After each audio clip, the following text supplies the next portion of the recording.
Welcome to the deep dive. Today, we're getting into something really practical for your health.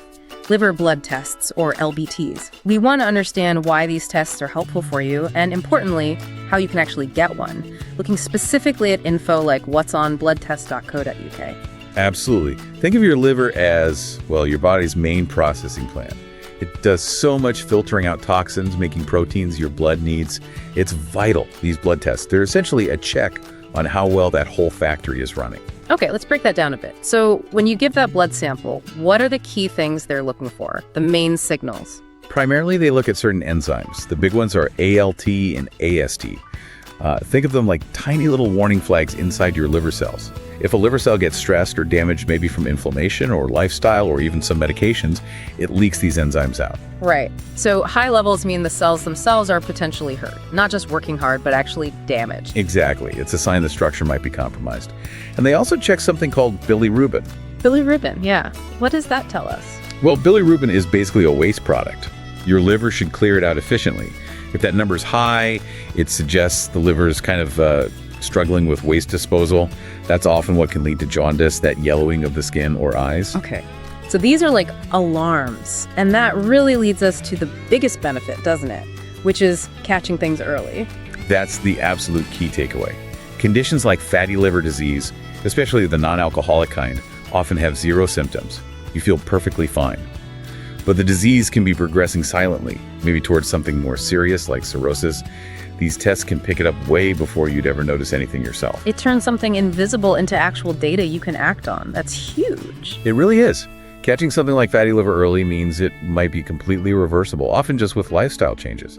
It's a massive opportunity for prevention. And it's not just a one-off diagnosis tool, right? These tests are also used for monitoring. Precisely. They act like a progress report.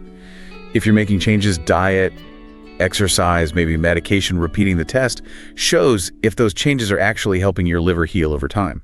Okay, let's make this really concrete. Thinking about getting the test, especially using the info from places like bloodtest.co.uk, what about local access, say for people in Horley or Surrey? Yeah, the good news is these tests are widely available. You can go through your local GP surgery on the NHS, of course, but private options exist too. That website, bloodtest.co.uk, mentions private tests might cost around, say, 30 to 50 pounds in areas like Horley. And the main advantage there, I suppose, is often speed, shorter waiting times compared to the NHS pathway. That's usually the trade-off, yes. If you have a specific concern or just want it done quickly, private can be faster.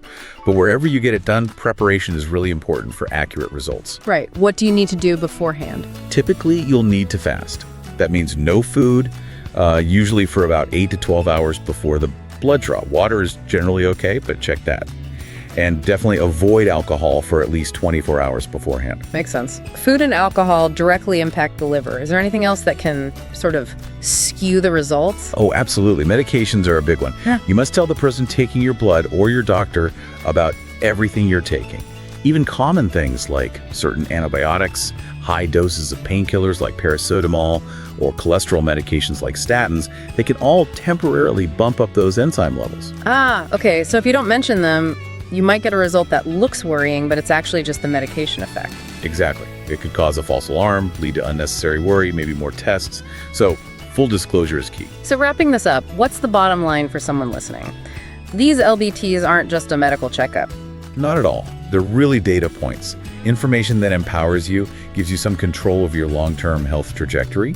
If the results aren't quite right, it gives you that concrete motivation to maybe make some changes. And those changes are often lifestyle-based, things we can actually do. Very much so. Things like improving your diet, more fruit, veg, fiber, getting regular exercise that recommended 150 minutes a week, even focusing on good sleep, like 7 to 9 hours. All these things directly support your liver's ability to function well and keep those enzyme levels down. Which brings up maybe a final thought.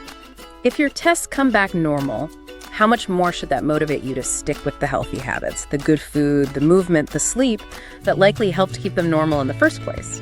It's not just about fixing problems, is it? It's about actively protecting the good health you have.